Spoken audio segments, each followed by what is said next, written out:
অনেকে বলে বিশ্বনবী নারীর দেহ ভোগ করার জন্য 13টা বিয়ে করছে। কপাল পোড়া, কপাল পোড়া।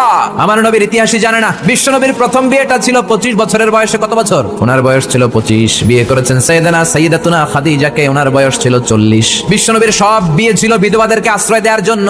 একটা মাত্র বিয়ে ছাড়া, সেটাও আকাশের উপর থেকে বিয়ে পড়িয়েছে কে? জান্নাতি রেশমের কাপড়ের মধ্যে আয়েশার চেহারা এনে জিব্রাইল বললেন, মেয়েটারে কেমন লাগে? নবী বললেন, ভালো লাগে। তার এক সপ্তাহ পরে আবার ছবি এনে বললেন, ও নবী, আবু বকরের মেয়ে, আল্লাহ সরাসরি বিয়ের প্রস্তাব পাঠিয়েছেন।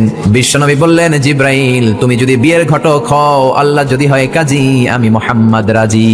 4টা কারণে বিশ্বনবীর এতগুলো বিয়ে হয়েছে। জোরে বলেন কয়টা? একটা হচ্ছে এডুকেশনাল কজ, একটা হচ্ছে লিগ্যাল কজ, একটা হচ্ছে সোশ্যাল কজ, আর একটা হচ্ছে পলিটিক্যাল কজ। এডুকেশনাল কজ যেটা প্রথমে বললাম, নবীর কাছ থেকে শিখতে আসতো পুরুষেরা, নারীরা শিখতে পারে না, মাসালা জানতে পারে না। আল্লাহ বললেন, বেশি করে বিয়ে করো, মাসালাগুলো তোমার বিবিদের কাছে জানাও, হায়েজ নেফাজের মাসালা, বিয়ে করলে স্বামী স্ত্রীর দাম্পত্য জীবনের মাসালা। ও নবী, তুমিও বলতে লজ্জা পাও, নারীরা শুনতে লজ্জা পাও।